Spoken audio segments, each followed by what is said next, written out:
जैव प्रक्रम अध्याय के आखिरी छठे भाग में हम इन मुख्य शिक्षण बिंदुओं पर चर्चा करेंगे। उत्सर्जन, पादप में उत्सर्जन, जंतुओं में उत्सर्जन, मानव उत्सर्जन तंत्र, नेफ्रॉन की संरचना, मूत्र निर्माण विधि और अपोहन। आइए पाठ का ये भाग प्रारंभ करते हैं। जैव प्रक्रम पाठ का हमारा आखिरी टॉपिक है उत्सर्जन। आइए उसको शुरू करते हैं। ये उत्सर्जन क्या है? हमारे शरीर में जो नाइट्रोजन युक्त अपशिष्ट पदार्थ होता है जैसे कि यूरिया, उसको बाहर निकालने की क्रिया को ही हम क्या कहते हैं? उत्सर्जन। आप याद कीजिए, पोषण में आपने जब उसके चरण पढ़े थे तो उसका आखिरी चरण था बहिक्षेपण। तो बहिक्षेपण और उत्सर्जन में ये अंतर है कि बहिक्षेपण में हमारा जो अपशिष्ट निकलता है वो ठोस या अर्ध ठोस के रूप में शरीर से गुदा द्वार से होते हुए बाहर निकाल दिया जाता है, लेकिन उत्सर्जन में वो हमारा किस रूप में निकलता है? नाइट्रोजन युक्त पदार्थ हमारे शरीर से निकलता है। नाइट्रोजन युक्त अपशिष्ट पदार्थों को शरीर से बाहर निकालने की क्रिया को उत्सर्जन कहते हैं। फिर एक छोटी सी परिभाषा आ जाती है कई बार, परासरण नियंत्रण। ये वो प्रक्रिया है जिसमें हमारे शरीर में जल और आयनों की जो मात्रा है उसका संतुलन बनाए रखना है। आपने अक्सर देखा होगा, जब भी थोड़ी कमजोरी महसूस होती है या कुछ भी होता है तो डॉक्टर तुरंत कहते हैं कि नींबू पानी का घोल ले लीजिए या इलेक्ट्रॉल ले लीजिए। क्यों? क्योंकि अच्छे से जल ना पीने से क्या हो गया? आयनों में डिसबैलेंस हो गया, उसको मेंटेन करना है। तो वो यही है परासरण नियंत्रण, जिसे इंग्लिश में ऑस्मो रेगुलेशन बोलते हैं। शरीर में जल की उचित मात्रा तथा उपयुक्त आयनों का संतुलन बनाए रखने की प्रक्रिया को परासरण नियंत्रण कहते हैं। अब हम अपना उत्सर्जन पादपों से शुरू करते हैं। पादप कुछ विधियों द्वारा अपने शरीर से उत्सर्जी पदार्थ निकालते हैं, जैसे O2 और CO2 को वो रंध्रों और वात रंध्रों के माध्यम से निकालते हैं। जो ज्यादा जल होता है उसे वाष्पोत्सर्जन क्रिया के माध्यम से निकालते हैं। कुछ जो अपशिष्ट होते हैं वो पत्ती में ही रहते हैं, तो जैसे पत्ती पेड़ से गिर के झड़ जाती है तो वो अपशिष्ट भी चले जाते हैं, और अन्य विधियां हैं हम देख लेते हैं। उत्सर्जक पदार्थों को बाहर निकालने के लिए पादप निम्नलिखित विधियों का उपयोग करते हैं। सबसे पहला, पादप कुछ अपशिष्ट पदार्थों का उत्सर्जन जड़ों के द्वारा मृदा में करते हैं। जड़ों के माध्यम से किसमें? मृदा में, मतलब कि सॉइल में, मिट्टी में अपने अपशिष्ट पदार्थ निकाल देते हैं। कुछ उत्सर्जक पदार्थ पत्तियों में भंडारित रहते हैं, जो पत्तियों के गिरने के साथ हट जाते हैं या गिर जाते हैं। पादप अपने गैसीय अपशिष्ट पदार्थ कौन से हो गए? O2 और CO2 का निष्कासन पत्ती पर उपस्थित रंध्रों और तने पर उपस्थित वात रंध्रों द्वारा करते हैं। पादप ठोस अपशिष्ट पादों को कोशिकीय रिक्तिका में संचित करते हैं। नेक्स्ट, जड़ों द्वारा अवशोषित अनावश्यक जल वाष्पोत्सर्जन द्वारा वायुमंडल में मुक्त कर दिया जाता है। और आखिरी है, कुछ उत्सर्जक उत्पाद जैसे रेजिन, गोंद आदि विशेष रूप से पुराने जाइलम में संचित हो जाते हैं। ये आपका एनसीईआरटी का क्वेश्चन भी है कि पादप किन विधियों द्वारा उत्सर्जन को संभव करते हैं या कैसे उनमें होती है। तो ये पूरा आंसर है जो आपका सॉल्व हो गया। जंतुओं में उत्सर्जन, जब आपने कक्षा 9th में संघ पढ़े होंगे तो उसमें पढ़ा होगा कि अलग अलग संघ में अलग अलग उत्सर्जी अंग पाए जाते हैं। वही कुछ उदाहरण यहाँ लिखे हैं, जैसे कोशिका सतह। कोशिका सतह की मदद से कौन उत्सर्जन करता है? अमीबा। ज्वाला कोशिकाएं, फ्लेम सेल्स, कौन करता है? प्लेनेरिया। वृक्क नलिकाएं, कौन? इसका उदाहरण केंचुआ। और वृक्क मनुष्य। अब हम शुरू करते हैं मनुष्य में उत्सर्जन। मनुष्य का मुख्य उत्सर्जी अंग क्या है? वृक्क, जो नाइट्रोजन युक्त अपशिष्ट पदार्थ शरीर से बाहर निकाल रहा है। लेकिन वृक्क के अलावा कुछ और भी उत्सर्जी अंग हैं, वो हम देख लेते हैं कौन कौन से हैं। मनुष्य का प्रमुख उत्सर्जी अंग वृक्क है। अन्य कुछ उत्सर्जी अंग इस प्रकार हैं। त्वचा, त्वचा क्या निकालती है? पसीने को, तो पसीने को मुक्त करता है, ये भी तो उत्सर्जी पदार्थ है। आंत, अभी बताया था मैंने आपको, मल को ये बाहर निकालती है गुदा द्वार से, मल को शरीर से बाहर निकालता है। यकृत, याद कीजिए यकृत के कार्य में लिखवाया था, यूरिया को ये निष्कासित करता है शरीर से, तो यूरिया का निष्कासन करता है। अंत में है फेफड़े, ये कौन सी गैस हमारे शरीर से बाहर निकालते हैं? कार्बन डाइऑक्साइड को बाहर निकालते हैं। अब हमने जंतुओं को उनके कुछ विभाजन किया है कि कौन क्या हमारा निकाल रहा है। जैसे कि नाइट्रोजन अपशिष्ट में क्या क्या आता है? यूरिया आ गया, अमोनिया आ गया, यूरिक अम्ल आ गया, अमीनो एसिड आ गया। तो देख लेते हैं थोड़े से इनके क्या उदाहरण है। जैसे अमीनो अम्ल कौन सा निकालता है? जो फाइलम इकाइनोडर्मेटा में आपने पढ़ा होगा सीप, तो ये हमारा कौन सा उत्सर्जी पदार्थ निकालता है? अमीनो अम्ल। जो हमारे अमोनिया निकालते हैं वो कौन होते हैं? जैसे जो जलीय जीव होते हैं, मेढक का लार्वा, मछली। और जो हमारे यूरिक एसिड निकालते हैं, जो हमारे सरीसृप हो गए और पक्षी हो गए, ये क्या निकालते हैं? यूरिक एसिड निकालते हैं। और हमारा यूरिया जो मनुष्य और मेढक। अब हम अपना शुरू करने जा रहे हैं मानव में उत्सर्जी तंत्र। मानव उत्सर्जन तंत्र से संबंधित जो अंग हैं वो इस प्रकार हैं। वृक्क यानी किडनी, मूत्रवाहिनियां, मूत्राशय, मूत्र मार्ग। ये हम चित्र देख लेते हैं। ये क्या है? हमारे वृक्क यानी किडनी, ये बायां वृक्क है और ये दायां। आप थोड़ा देख रहे होंगे कि जो दायां वृक्क है वो थोड़ा सा नीचे है बायां वृक्क की अपेक्षा। क्यों? क्योंकि इसके ऊपर जो लीवर है, जो यकृत है, वो उसकी थोड़ी पोजीशन एडजस्ट करने के लिए ये वृक्क थोड़ा नीचे होता है। और वृक्क हमारी रीढ़ की हड्डी के स्थित बीच में होते हैं, पीछे। यहाँ से ये क्या है? ये जो ट्यूब जैसी नलिकाएं, जैसे मूत्र वाहिनी, वृक्क जो मूत्र बनाती है वो मूत्र वाहिनी द्वारा कहाँ तक आता है? मूत्राशय में। मूत्राशय क्या है? हमारा एक थैले जैसी संरचना है। जब तक हम मूत्र को पास नहीं करते हैं, निष्कासित नहीं करते हैं, वो यहीं स्टोर रहता है और फिर मूत्र मार्ग द्वारा हमारे शरीर से बाहर कर दिया जाता है। तो सबसे पहले हम पढ़ते हैं वृक्क। वृक्क सेन के बीज की आकृति का होता है, आप देख ही सकते हैं। इसकी संख्या कितनी है? इनकी 2। वृक्क उदर में यानी पेट में, डायफ्राम के नीचे, उदर में रीढ़ की हड्डी के दोनों ओर स्थित होते हैं। वृक्क द्वारा अलग किए गए अपशिष्ट पदार्थ को क्या कहते हैं? मूत्र कहते हैं।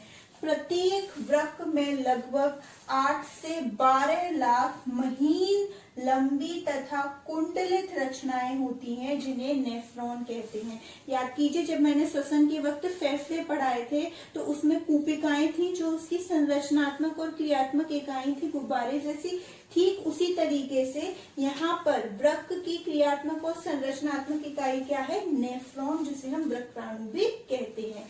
कूपिकाएं लगभग दोनों फेफड़ों में मिलाकर 300 मिलियन थी और ये लगभग कितनी है? प्रत्येक वृक्क में 8 से 12 लाख। वो गुब्बारे के नुमा संरचना में थी और ये क्या है? बहुत ज्यादा कुंडलित। अभी हम इसके बारे में पढ़ेंगे सचित्र।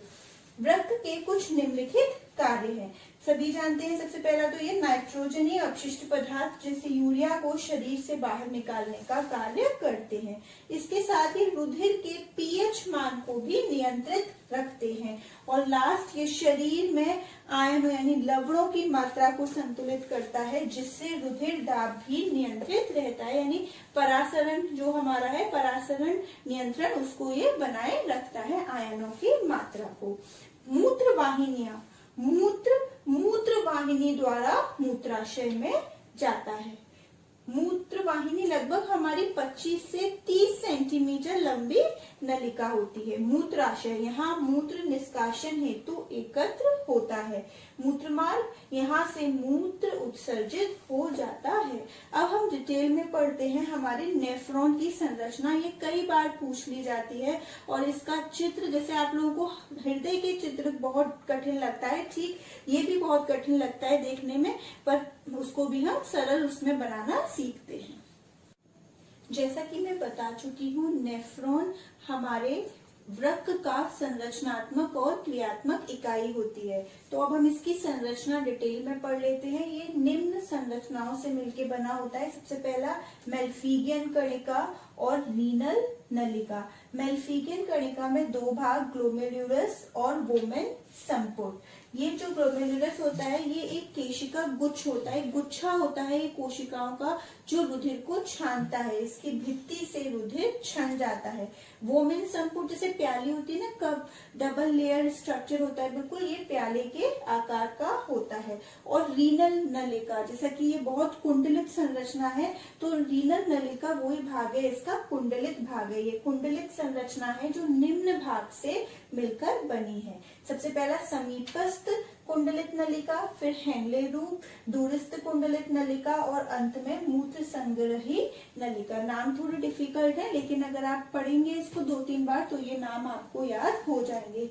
हृदय के साथ साथ कई बार इसकी संरचना भी पूछ ली जाती है कि नेफ्रॉन का चित्र बनाइए। तो देखिए, पहले मैं आपको इसमें एक्सप्लेन करती हूँ, फिर मैं इसको भी बनाना बताऊंगी। ये जो आप डबल लेयर स्ट्रक्चर देख रहे हैं कप की प्याली का, ये क्या है आपका वोमेन संपुट। ये जो इसमें केशिका गुच्छ है ये क्या है, ग्लोमेरुलस। और यहाँ से ये जो मोटी से व्यास की ये जो नलिका निकली ये क्या है, समीपस्थ कुंडलित नलिका। फिर ये यू आकृति की जो आपको ट्यूब दिख रही है ये क्या है, हैंले लूप। फिर यहाँ से व्यास बढ़ गया है, वो नलिका क्या है, दूरस्थ कुंडलित नलिका। और यहाँ पे ये क्या है हमारी संग्रह नलिका, यहाँ पे मूत्र आ जाएगा। तो ये बहुत सारे हैं, क्योंकि मैं आपको बता चुकी हूँ लगभग 8 लाख हैं आपके एक वृक्क में हमारे नेफ्रॉन। तो यहाँ पे ये कई सारे नेफ्रॉन की ये क्या है, वो है ये दूरस्थ कुंडलित नलिका जाके जो खोल रही है, किसमें जाके, संग्रह नलिका। और यहाँ से हमारा क्या निकल जाता है, मूत्र निकल जाता है। और ये क्या है हमारे, ये रुधिर केशिका का जाल है। वृक्क धमनी रुधिर को लेकर गई और फिर ग्लोमेरुलस की भित्ति ने उसको छाना, और किसने, ये हमारा फिर यहाँ से होते हुए फिल्टर होते हुए इसके ये रीनल नलिका वाले भाग ने अच्छी चीजों का क्या कर दिया, अवशोषण कर लिया, जो जरूरत आवश्यकता वाले पदार्थ हैं, और जो उत्सर्जन करना है उन पदार्थों को निकाल दिया। और यहाँ से फिर ये हमारा वृक्क शिरा में जाकर निकलती है। मूत्र निर्माण विधि पढ़ने से पहले मैं आप सभी को नेफ्रॉन का चित्र कैसे बनता है वो बताने जा रही हूँ। सबसे पहले हम क्या बना लेंगे, वोमेन संपुट, जो हमारा कैसा है, एक तरीके से डबल लेयर स्ट्रक्चर है, प्याली के बिल्कुल आकार का। तो ये हमने बना लिया। अब यहाँ से हम समीपस्थ कुंडलित नलिका निकालेंगे, जिसका व्यास हम थोड़ा मोटा रखेंगे, इस तरीके से ये निकाल दिया। अब हम इससे पतला व्यास करते हुए क्या बनाएंगे, यू शेप संरचना, आधा यू, इस तरीके से आप देख रहे होंगे। समीपस्थ उसका व्यास काफी मोटा है, ये पतला हो गया। अब फिर से यहाँ से व्यास बढ़ा देंगे और कौन सी नलिका बनाएंगे, ये दूरस्थ वाली बनाएंगे इस तरीके से। और फिर एक हम क्या बना देंगे, संग्रह नलिका, जहां से हमारा क्या निकल जाएगा, मूत्र।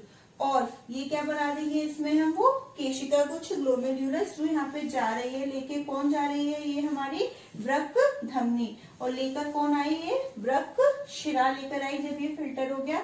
और इसके चारों ओर हम क्या करेंगे, केशिका का एक जाल बना देंगे। समझ में आ गया होगा। सबसे पहले क्या बनाएंगे हम, वोमेन संपुट, फिर हम समीपस्थ वाला कुंडलित नलिका बनाएंगे, फिर ये हैंडले लूप जो यू शेप के, यू आकृति का है, फिर दूरस्थ वाली, फिर ये हमारी संग्रह नलिका, ये इसमें फिर हम बना देंगे ये जो गुच्छ है इसका केशिका का, और फिर ये केशिका का जाल बना देंगे। मूत्र निर्माण विधि शुरू करने से पहले मुझे आपकी एनसीईआरटी की बुक का एक क्वेश्चन याद आ रहा है, जिसमें पूछा है कि वृक्क में उपस्थित नेफ्रॉन और फुफ्फुस यानी फेफड़े में उपस्थित कूपिकाओं की क्रियाविधि की तुलना कीजिए। तो मेरे ख्याल से अब आप ये कर सकते हैं।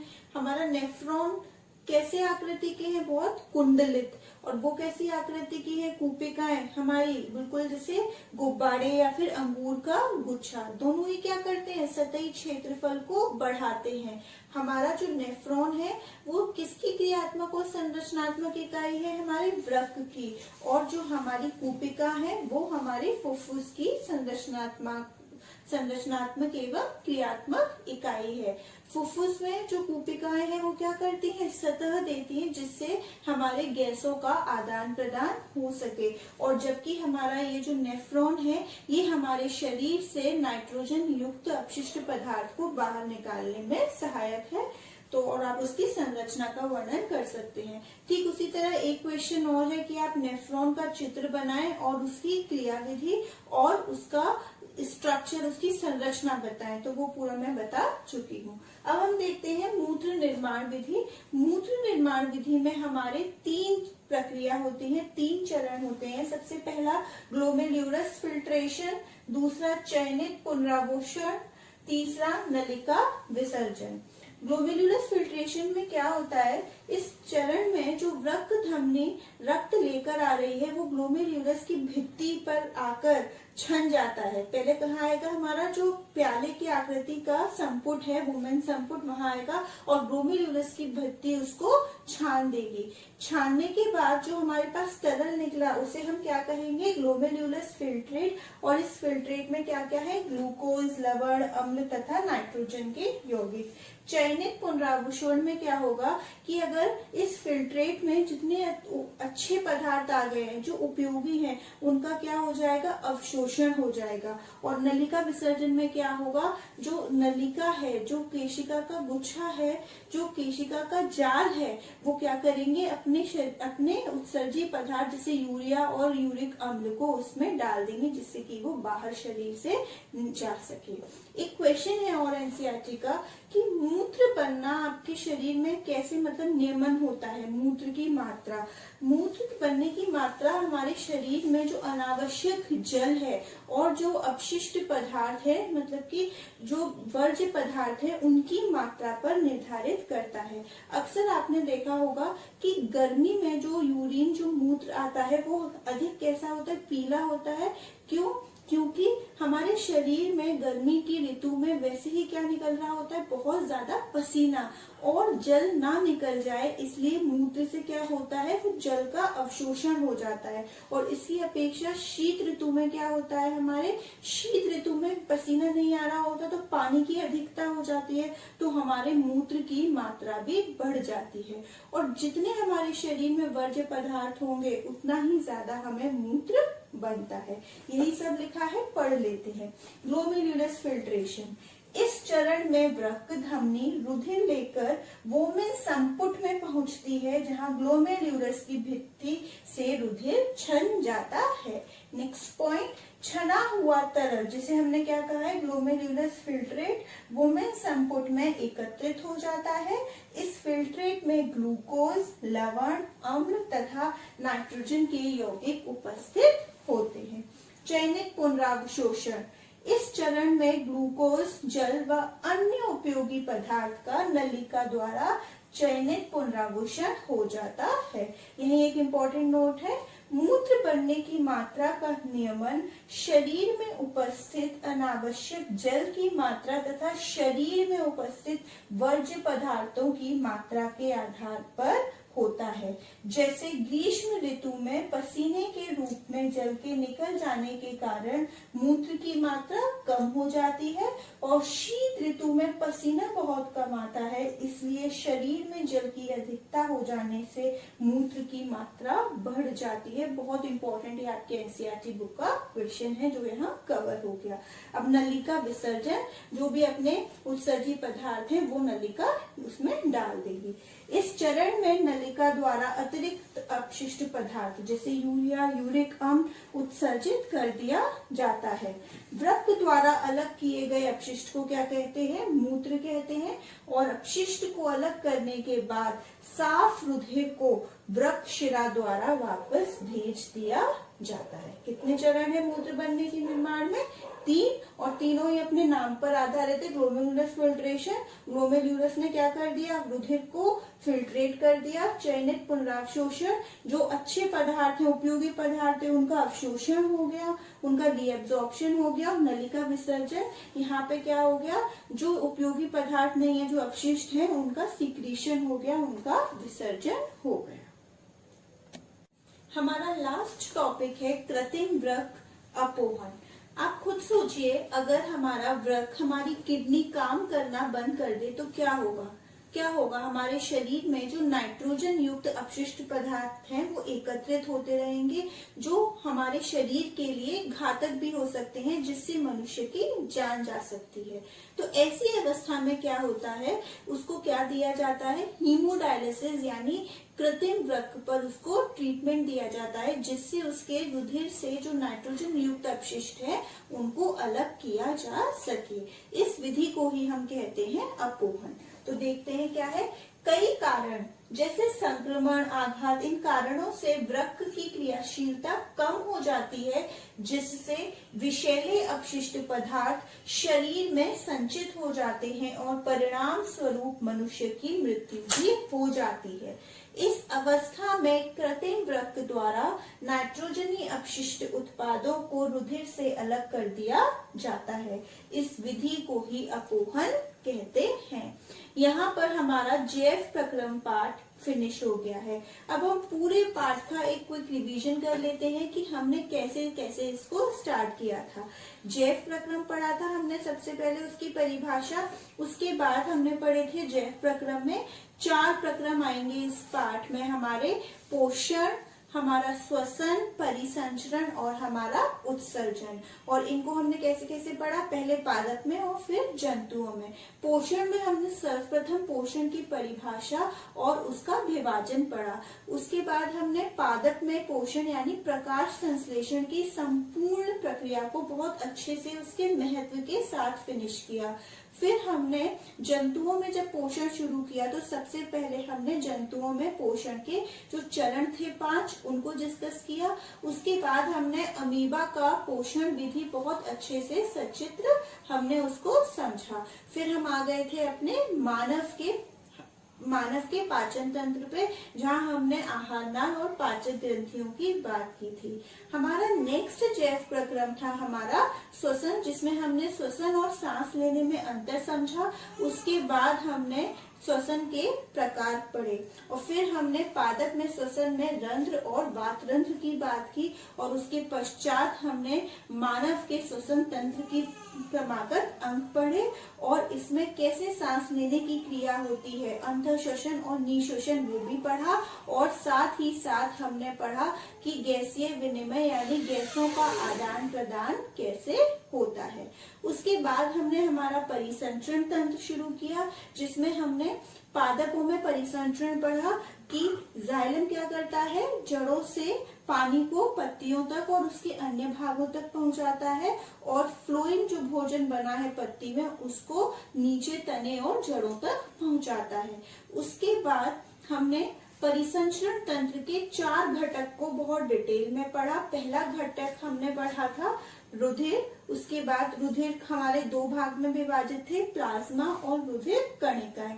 प्लाज्मा लगभग 55% था और रुधिर कणिकाएं हमारे 45%। उसके बाद हमने रुधिर वाहिनियां पढ़ा, क्योंकि रुधिर हमारे वाहिनियों में बहकर जाता है, तो इसमें हमने धमनी, शिरा और रुधिर केशिकाएं पढ़ा। धमनी और शिरा का हमने अंतर बहुत अच्छे से समझा कि धमनी हमारी गहराई में स्थित होती है और ये ऑक्सीकृत रुधिर लेके चलती है केवल पल्मोनरी धमनी को छोड़कर, और जबकि शिरा कैसा रक्त लेके चलती है, अनऑक्सीकृत रक्त लेकर केवल पल्मोनरी शिरा को छोड़कर। उसके बाद हमने हृदय को सचित्र समझा और उसमें हमने दोहरा रक्त परिसंचरण भी समझा। फिर कुछ छोटे छोटे टॉपिक जैसे रुधिर वर्ग, हृदय स्पंदन, हृदय दाब, ये सब भी हमने पढ़े। और अंत का जो हमारा परिसंचरण तंत्र का घटक था लसिका, हमने वो भी कंप्लीट किया।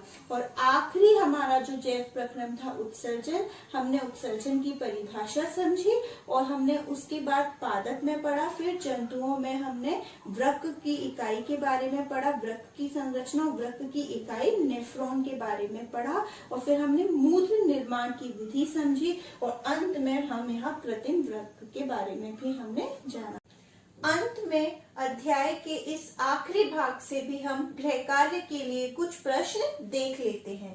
पहला प्रश्न, वृक्क का प्रमुख कार्य बताइए। दूसरा, वृक्कों में उत्सर्जन की इकाई क्या होती है। तीसरा, रुधिर अपोहन को समझाइए। और चौथा, मूत्र बनने की मात्रा का नियमन किस प्रकार होता है। बहुत बड़ा था ये चैप्टर, हमने 6 भाग में इसको फिनिश किया। उम्मीद है हर भाग से आपको आपके जितने सवाल होंगे उनके आंसर्स मिल गए होंगे। धन्यवाद।